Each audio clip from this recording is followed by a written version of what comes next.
So you are a co-writer on this project. Yes. What was the genesis of it? What inspired you to write Meet Cute in Manhattan with your co-writer and director? I think for me at least, I started back in kind of during the height of COVID, and I missed watching movies that made me feel happy, and rom-coms were always such a touchstone for me. So I was like, you know what? I have a lot of time on my hands right now in my apartment, so let's start trying to craft a rom-com, a classic New York rom-com that we all would love. So yeah, that's the genesis of this project. Amazing. And so it's very different when you're an actor and you're given a script and then you have to bring that character to life.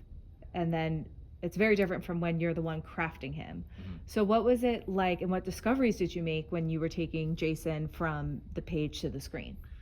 I think one of the things was how much I disliked Jason. You think that when you write the character, oh, I know everything about them, whatever. But when you have to live in their shoes, it's very, very different. And the journey that he takes from kind of being very passive to very assertive in his life, I hated that passivity. But as he grows, like, oh, that's the reason. That's the journey of this. So no, it was really fun to kind of be on both sides of that. Right. Yeah. And get to live it, but not actually have to live it. Exactly. Yeah, 1,000%. Rom-coms are full of tropes, whether we love them or hate them. Is there one rom-com trope that you love and you're like, I don't care how corny it is, give it to me? And is there one that drives you up the ball?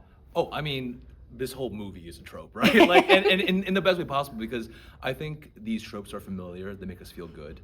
And I think the will they won't they of it, right? We're both in relationships that we shouldn't be in, and then you meet the right person, and that kind of slow but inevitable magnetism, that's the magic of it all.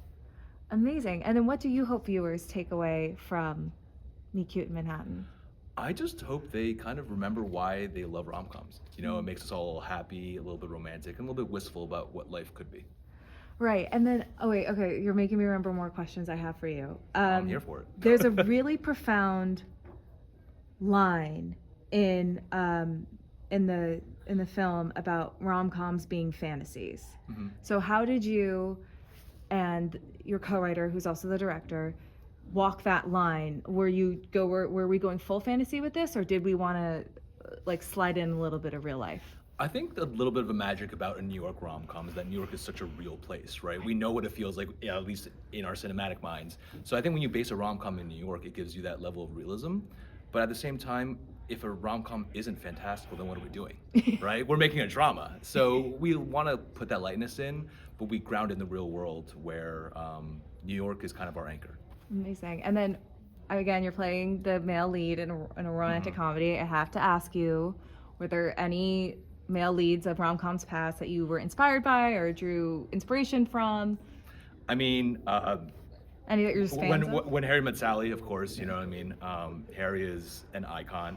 And 500 Days of Summer as well, kind of his narrative, whether it's a little bit flawed or not, I think that plays a lot into this movie as well. Amazing. Yeah. And then, again, any just personal favorite rom-coms of yours? 10 Things I Hate About You is incredible. Crazy Stupid Love also, because we're here at, Century City. It's one of my favorites. And yeah, no, it's been really, really fun to write the script and kind of reference as much as we can through this genre that we love. Amazing. And then one last question, because, I feel like there are so many memorable moments in rom-coms. Yes. When they're done right. Hopefully. Yes. Was there a memorable moment you had while making this film? Yeah, so we were lucky enough to be able to film in Grand Central, and having that shut down for 8 hours for us was wild. And that was, you can work an entire lifetime and never get that opportunity. So yeah, it was breathtaking to be able to film in that iconic location.